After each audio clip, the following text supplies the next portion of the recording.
Hola amigos, bienvenidos a un capítulo más de Mathematicos. Imagínense un día despertar sintiéndose, digamos, no muy bien. Pasa el tiempo y de todos modos los síntomas persisten. Saben que algo no anda bien y deciden ir al médico. El médico, después de una revisión de rutina, les dice que tienen una rara enfermedad que afecta a 1 de cada 1000 habitantes del país. ¿Qué es lo que harían ustedes? Por supuesto, inmediatamente ir a hacerse una prueba para confirmar.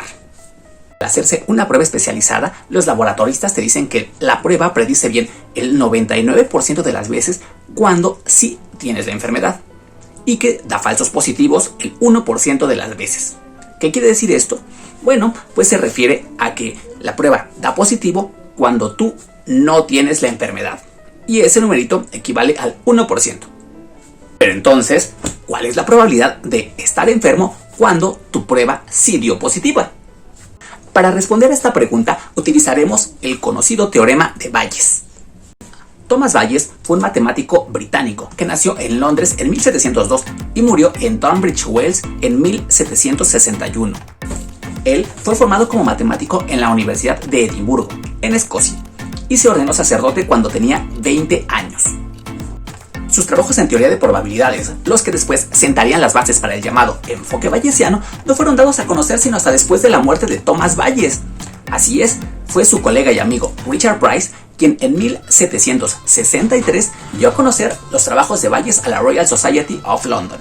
El teorema de Bayes se refiere a la probabilidad de un evento que ocurre como la suma de sucesos que son mutuamente excluyentes, y estudia el problema de la determinación de la probabilidad de las causas a través de los efectos de los sucesos observados. De manera más específica, con el teorema de Bayes se estudia el problema de la llamada probabilidad inversa, es decir, determinar las causas de un evento una vez que se han observado ciertos sucesos. Y esto parece tener sentido. ¿Por qué? Porque la determinación de reglas y leyes físicas se formula o se lleva a cabo a raíz de los experimentos, es decir, de lo comprobable, es decir, nuevamente, de lo ya observado. Algo que considero vale la pena mencionar es que fue Bayes quien comenzó con la idea de la probabilidad inductiva, lo que sentaría las bases para posteriormente hablar de la probabilidad inferencial. ¿De qué va esto? Bueno, pues va en un sentido más o menos sencillo. Por ejemplo, para los que han estudiado matemáticas un poquito más avanzadas, saben que el teorema de Bayes o la fórmula del teorema de Bayes puede ser demostrada a partir de inducción matemática. Esto es que la fórmula se supone válida para el primer caso y se demuestra que es válida para los siguientes n casos a través de la hipótesis de inducción, en la cual se hace la hipótesis de que la fórmula es válida para los n-1 casos anteriores. De manera contemporánea y con base en su obra, se han desarrollado poderosas teorías que tienen unas aplicaciones en los más diversos campos del conocimiento. Mención aparte creo que merecen los problemas de clasificación y procesamiento del lenguaje natural, que están enclavados en toda esta rama de la inteligencia artificial y del machine learning. También están algunos problemas que tienen que ver con ensayos clínicos. Y un problema que creo que todos hemos escuchado o que todos hemos, digamos, tenido contacto es, como ya mencioné, el de clasificación, pero clasificación del spam en nuestros correos electrónicos, que si bien no siempre funciona correctamente, la mayoría de las veces sí funciona como un buen filtro. Una aplicación que quizás no mencioné, pero que merece también cierta atención, es la asignación de score crediticios, que si bien algunas veces los ejecutivos revisan tu score para asignarte un crédito o no, o una hipoteca o no, tiene que ver con que si se hace utilizando el clasificador ingenuo de Bayes, puede ser que a pesar de que tú puedas tener ciertas posibilidades de obtener un crédito o seas candidato a uno, simplemente no te lo van a dar. ¿Por qué? Porque depende de las variables que utilicen los analistas para alimentar al algoritmo. Y este algoritmo toma decisiones sin consultar a nadie más. De hecho, actualmente está en boga la investigación en torno a los algoritmos de inteligencia artificial que presentan sesgos raciales y que ha ocasionado un revuelo a nivel internacional porque no existe una regulación para ese tipo de metodologías que la mayoría de las veces constituyen una caja negra para la mayoría de los usuarios. Existen demandas en contra de algunas agencias como en Inglaterra en donde se utilizan algoritmos de inteligencia artificial y algunos clasificadores que involucran de cierta forma al teorema de Bayes y que están teniendo falsos positivos, es decir, dado que se utilizan para monitorear a la gente, pues muchas veces identifican mal a los sospechosos y entonces se caen en un problema de violación de derechos. Es un tema bastante interesante que se presta para muchas horas de debate y pues que les recomiendo buscar en el internet. Hay bastante información al respecto. De hecho, salió también un documental en Netflix que se llama algo así como Sesgos Ocultos. Les dejo la descripción acá abajo para que ustedes lo chequen y puedan hacer sus propios juicios. Regresando otra vez al tema, como ya les mencioné, el teorema de Bayes tiene aplicaciones en el ámbito de la salud y agencias federales como la FDA en Estados Unidos lo utiliza para los ensayos clínicos. Y nosotros también lo vamos a utilizar para resolver el problema con el que comenzamos este video. Así que no se vayan, vamos a pasar a la matemática.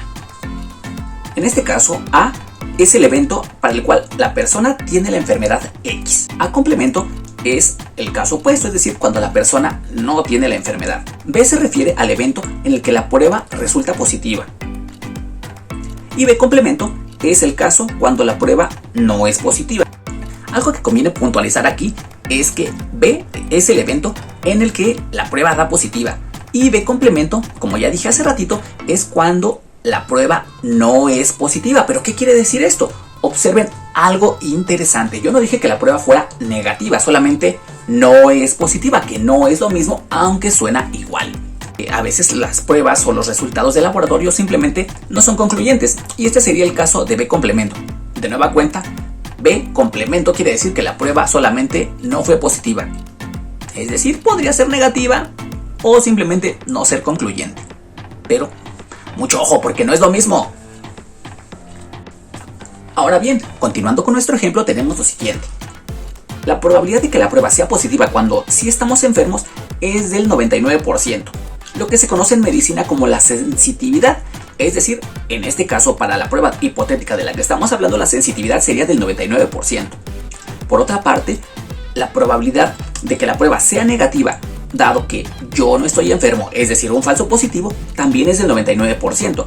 A esto se le conoce como la especificidad de la prueba, que en este caso es de 99%. Y así, lo que nosotros queremos calcular es la probabilidad de ocurrencia del evento A, es decir, estar enfermo, dado que tuvimos una prueba positiva.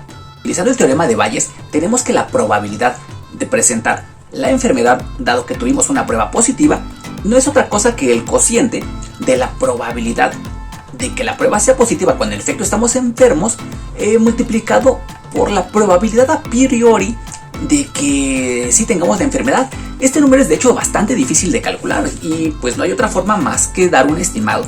Y el estimado puede darse a través de la prevalencia de la enfermedad. En este caso, al inicio del video nosotros dijimos que la probabilidad de estar enfermo, dado que es una enfermedad muy rara, era de 1 sobre 1000. Es decir, solamente una persona de cada 1000 presentarían la enfermedad. Y todo eso se divide entre el universo de eventos. En este caso, el universo de eventos está dado como la probabilidad de que la prueba sea positiva cuando estoy enfermo, multiplicado por la probabilidad de que en efecto estoy enfermo, más la suma de la probabilidad de que la prueba sea positiva cuando yo no estoy enfermo, multiplicado por la probabilidad de que en efecto no estuviera enfermo. Cuando yo sustituyo los datos que tenemos de nuestro problema en la fórmula del teorema de Bayes, obtengo lo siguiente. Podemos ver que en este caso el resultado de la probabilidad es de 0.091, lo que equivale a un 9.1%. ¿Qué quiere decir esto? Que la mayoría de las veces o la mayoría de las personas que presentan una prueba positiva, pues simplemente no están enfermos. Este numerito, de acuerdo a las especificaciones del problema, sería del 90%. Es una locura para volarnos el cerebro. Caramba, pero entonces, ¿qué es lo que pasa con la prueba? ¿Tiene sentido o no tiene sentido? La respuesta es que sí. Pero para los que han ido alguna vez al doctor, se habrán dado cuenta que siempre que tenemos una enfermedad que es rara, nos mandan a hacer unos estudios confirmatorios, es decir, una segunda opinión. ¿Qué pasaría si nosotros vamos a otro laboratorio a hacernos una prueba, pero que este laboratorio fuera uno completamente diferente.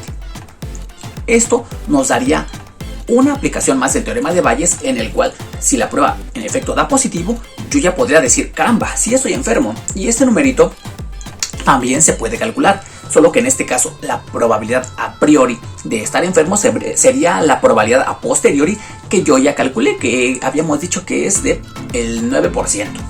Veamos cómo se ven entonces los números al sustituir en las fórmulas del teorema de Bayes. Al revisar las cuentas nos damos cuenta de que en este caso la probabilidad de estar enfermo una vez que tenemos una primera prueba ya se incrementó un montón, ahora es del 91%. Otra vez, una locura.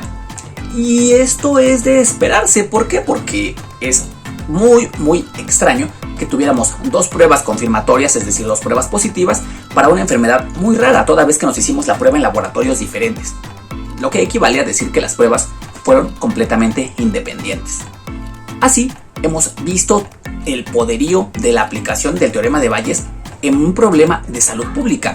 Y esto quizás la mayoría de las personas lo nota cuando va al doctor, ya sea que vaya a un hospital muy caro, ya sea que vaya a un hospital de gobierno o ya sea que acuda al doctor Simi, siempre ocurre. Y esto es gracias a la teoría. Y entonces podemos estar seguros de que al menos las instituciones, en la medida de lo posible, funcionan. La otra aplicación que les mencioné del teorema de Bayes es como un clasificador. A ese se le conoce como el clasificador ingenuo de Bayes, y se le llama ingenuo porque toma en consideración todo lo que tú le des, es decir, no discrimina. Y este clasificador se utiliza en la detección de spam. Por ejemplo, a todos nos han mandado algún correíto en el que igual se incluye la palabra con B y pues no nos gusta, ¿no? Pero también una palabra que sí podemos decir en el YouTube es la de crédito. A todos nos han querido colocar un crédito o meter una tarjeta de crédito a la de a fuerzas a través de bombardearnos con un montón de correos. Entonces lo que podemos hacer es calcular la probabilidad de que el correo que nos entró sea spam, dado que contiene la palabra crédito. Y de nueva cuenta la fórmula del teorema de Bayes nos dice cuál es la probabilidad de que ocurra. Si nosotros damos valores a la palabra crédito, si damos valores a la probabilidad, digamos, a priori de que el correo que nos llegó con esa palabra sea spam, y pues damos valores a que la palabra crédito sea una palabra no deseada, podemos obtener la probabilidad de que en efecto el filtro, es decir, el clasificador de Bayes que tiene implementado, no sé, Google o YouTube, o Yahoo o Gmail, pues nos mande el correo correctamente al spam. Le voy a asignar una probabilidad del 99% a una palabra dado que viene en un correo spam. Es decir, digamos, mi experiencia me dice que los correos que al menos a mí me llegan, que traen la palabra crédito, la mayoría de las veces es para colocarme una tarjeta, ¿no? Meterme una tarjeta. Entonces, pues para mí, los que tienen crédito son spam, la mayoría de las veces. Entonces, un 99% eso ocurre. Entonces, mi probabilidad es de 0.99. Cuando un correo es spam, pues yo ahí de nueva cuenta no tengo una forma de conocer esa probabilidad a priori, pero yo le puedo asignar un número de acuerdo a mi experiencia. En este caso, y para efectos del ejemplo, yo le voy a asignar un número de 0.8, ¿ok? Digamos el 80% de las veces que me llega un correo a mí es spam. Y por último, la probabilidad de que la palabra es una palabra no deseada. Es decir, pues para mí la palabra crédito puede ser una palabra mala. Es decir, yo voy a decir que la palabra crédito es el 99% de las veces no deseada. Con esos números yo tengo el siguiente cálculo que proviene de la fórmula del teorema de Bayes y obtengo lo siguiente. Podemos ver entonces que con los numeritos que nosotros dimos hace ratito, el 80% de las veces que me llega un correo con la palabra crédito es un correo spam. Y pues el clasificador de Bayes funciona, y funciona más o menos bien. En fin, hasta aquí este acercamiento al teorema de Bayes con algunas de sus aplicaciones, con unas explicaciones que quisiera creer que fueron bastante claras, pero que yo entiendo, el lenguaje de los probabilistas a veces confunde, y confunde bastante. Entonces, si tienen dudas, pues pueden escribirme aquí abajito en la cajita de comentarios, con gusto se las responderé, y les dejaré algunos enlaces que tienen que ver con la serie que les comentaba del sesgo en los algoritmos de inteligencia artificial, y algunas notas que tienen que ver con el teorema de Bayes. Y así, entonces, hemos llegado al final de este video. Y no olviden que si el video les gustó, si les logró entretener, si aprendieron algo o si simplemente quieren darme un like, pues se los agradeceré. No olviden compartir el video con sus amigos y dejarnos, como siempre, muchos pulgares arriba. Yo soy Alex y esto fue Mathematicos at Science. Tal vez abramos una nueva sección. En fin, nos vemos próximamente con un video más. Y no sé si sea de ciencia, si sea de cultura, si sea de arte o sea de algo que se me ocurra. Pero estamos en contacto. Adiós.